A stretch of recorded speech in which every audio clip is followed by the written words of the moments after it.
अखिल भूमंडलीय सर्वशिरोमणि मुनि समाज के संस्थापक आदि मुनीश्वर योगेश्वर सदगुरुदेव शिव मुनि महाराज की जय।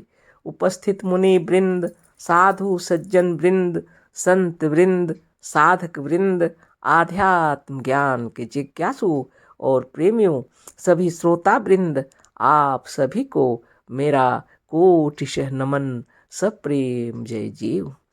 तो आध्यात्मिक चर्चा चल रही है और हम लोग सदगुरुदेव शिव मुनि महाराज रचित ज्ञान शक्ति के अंतर्गत, है ना, प्राण रुकता नहीं, रुक सा जाता है, इसी पर चर्चा कर रहे हैं। आज आगे चर्चा करेंगे। कल जितनी चर्चा हुई थी उससे आज आगे पढ़ेंगे। तो हम लोगों ने जाना कि शरीर चक्रभेदन से स्वस्थ होकर और समाधिस्थ हो जाने पर पूर्ण रूप से पवित्र हो जाता है ना। आगे फिर पढ़ते हैं। बाहर भोग है, भीतर योग है। मन बाहर जाकर इंद्रियों द्वारा सांसारिक विषयों को भोगता है और भोगते भोगते जब थक जाता है और भीतर से या आत्मा की ओर से प्राप्त की हुई शक्ति जब खर्च हो जाती है ना, तो यह मन फिर भीतर लौट आता है। बहुत बड़ी बात है। ये स्वाभाविक रूप से होता रहता है, लेकिन इसको यदि हम लोग ध्यान बल से योग के द्वारा अपनी ओर करते हैं तो अपार शक्ति प्राप्त होती है। इसीलिए गुरुदेव बहुत सुंदर से समझा रहे हैं, बाहर भोग है ना। यानी जब हमारा ध्यान बाहर की ओर है, ध्यान क्या करना है, यानी खुले हुए हैं, ध्यान से हट कर हैं, बाहर में है, भटक रहे हैं, हमारा मन बाहर है, तो बाहर क्या है, भोग है। हम दसों इंद्रियों से संसार का भोग कर रहे हैं बाहर। और जब ध्यान उससे हटाकर अपने भीतर की ओर आ रहे हैं तो भीतर हमारा योग है ना। अपार बल का भंडार है अंतरात्मा और आनंद का समुद्र है अंतरात्मा। जो जो कमी है सब भीतर से प्राप्त होता है हम लोग को, है ना। इसीलिए योग की महिमा बहुत बड़ी शक्ति से भरपूर है। योग की महिमा अपार है। इसीलिए गुरुदेव बतला रहे हैं, जब आंखें खुली हैं या हम बाहर हैं, जागृत अवस्था में हैं, बाहर हम हैं, आँख खुली है, बाहर की दुनिया में है, दसों इंद्रियों से हम संसार को भोग कर रहे हैं, है ना। और जब उन सब से हटकर एकाग्र होकर अपने भीतर की ओर हम आते हैं तो भीतर योग है। मन बाहर जाकर इंद्रियों द्वारा सांसारिक विषयों को भोगता है। पंच ज्ञान इंद्रियां और पंच कर्म इंद्रियां कार्य करती रहती हैं जब हम बाहर के संसार में है ना। बहुत सुंदर उसी को पढ़ते हैं जो गुरुदेव लिखे हैं। मन बाहर जाकर इंद्रियों द्वारा सांसारिक विषयों को भोगता है और भोगते भोगते जब थक जाता है और भीतर से या आत्मा की ओर से प्राप्त की हुई शक्ति जब खर्च हो जाती है तो यह मन फिर भीतर लौट आता है। जब हम लोग को थकावट महसूस होती है, कार्य करते करते जब थक जाते हैं तो स्वतः ही आराम करने की इच्छा होती है। प्रत्येक व्यक्ति जो कोई भी कार्य कर रहे हैं, बाहर में बहुत भारी भारी कार्य करते हैं, मजदूर ही क्यों न हो, है ना, भारी भारी कार्य ही करते हैं, या पढ़ाई लिखाई ही क्यों न हो, जो कुछ भी कार्य कर रहे हैं हम बाहर में, तब थक जाते हैं जब हम। और गुरुदेव कह रहे हैं, जब आत्मा की ओर से भीतर से प्राप्त की हुई शक्ति जब खर्च हो जाती है ना, तब क्या करता है, मन भीतर की ओर लौट आता है फिर से। और क्या होता है, आगे पढ़ते हैं। शक्ति, स्वास्थ्य, आरोग्य, आयु और ज्ञान के समुद्र में अपने जीव या आत्मा में यह मन डुबकी लगाकर सो जाता है ना। डुबकी लगा जाता और सो जाता है। डुबकी से निकलकर जब यह नई शक्ति रूपी मोती लेकर निकलता है तो फिर बाहर आकर नए सिरे से भोगों को भोगते हुए इसे खर्च करने लगता और लुटाने लगता है। संसार में जब शरीर धारण किए हैं, है ना, भोगने के लिए ही आए हैं हम लोग यहाँ संसार में। आनंद के लिए आए हैं संसार, है ना। शरीर धारण किए हैं हम लोग इसीलिए। जब जब शरीर के भीतर में कार्यकलाप करते रहते हैं और अगर संसार क्षेत्र में रहते हैं, दसों इंद्रियां कार्य करती रहती हैं, तो भीतर से आत्म शक्ति के भीतर से प्राप्त की हुई शक्ति जब खर्च हो जाती है, तब फिर हम मन में डुबकी लगा लेते हैं। अपनी आत्मा के समुद्र में डुबकी लगा लेते हैं और डुबकी लगा लेने से अपार बल, शक्ति, स्वास्थ्य, आयु, आरोग्य ये सब प्राप्त होता है। कहाँ है यह सब? यह समुद्र है आपके भीतर, जहाँ आयु है, शक्ति है, स्वास्थ्य है, आरोग्य है, सब कुछ है आपके अंदर, है ना। यह बाहर से प्राप्त कभी नहीं होता। सर बल प्राप्त होता है भीतर से, स्वास्थ्य लाभ करते हैं भीतर से, आरोग्य जिसको कहते हैं आप, आयु भी भीतर से प्राप्त होता है। आयु आपको कोई ला के नहीं दे देगा, है ना।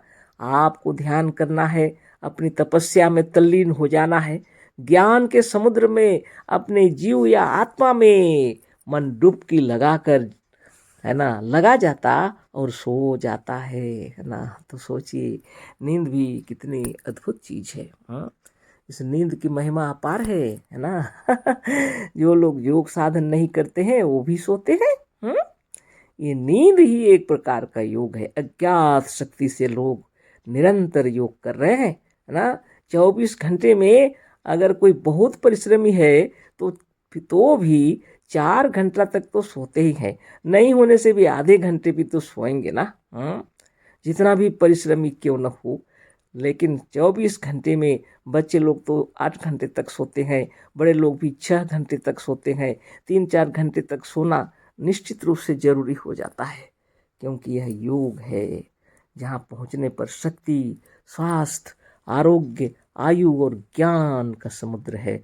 वहाँ से आपको डुबकी लगा के जब निकलते हैं ना, तो गुरुदेव क्या लिखे हैं, डुबकी से निकल कर जब यह नई शक्ति रूपी, है ना, मोती लेकर निकलता है, तो फिर वह बाहर आकर नए सिरे से भोगों को भोगते हुए इसे खर्च करने लगता और लुटाने लगता है। जैसे धन दौलत हम लोग के पास होते हैं ना, तो आराम से खाना पीना, सोना जागना, बाहर के संसार का भोग करते हैं हम लोग।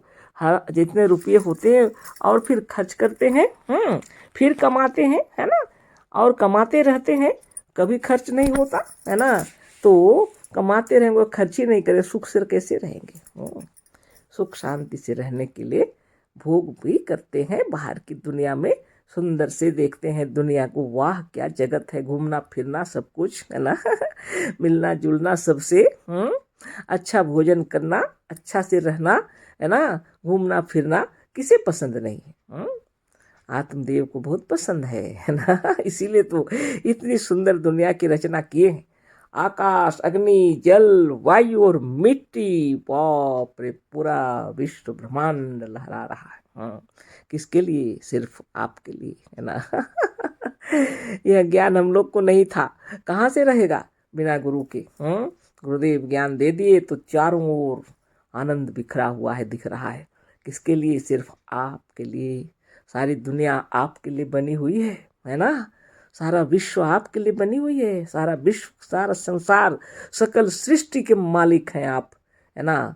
पंखा पवन है कर रही, जल अग्नि आज्ञा पे खड़ी।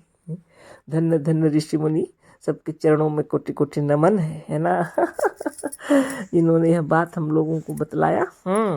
तो गुरुदेव की महिमा से इस योग साधन की महिमा को हम लोग समझ गए, है ना। जो नित्य सोते हैं, जागते हैं, सब कोई कार्य करते हैं, उसके बाद भी सदगुरुदेव कह रहे हैं, और जितने मुनि लोग हैं, ऋषि मुनि पहले भी तपस्या करते थे, आज भी तपस्वी लोग हैं, और ब्रह्म मुहूर्त में जग करके अपने आप में डुबकी लगाना है ना। जितनी आपकी आवश्यकता पड़ती है उतना संसार में खर्च होता रहता है, बाहर जगत में, लेकिन फिर भी एक अपार शक्ति, अपार बल, आयु, स्वास्थ्य, आरोग्य का भंडार आपके भीतर है। जब जब जरूरत पड़े भीतर डुबकी लगाना है।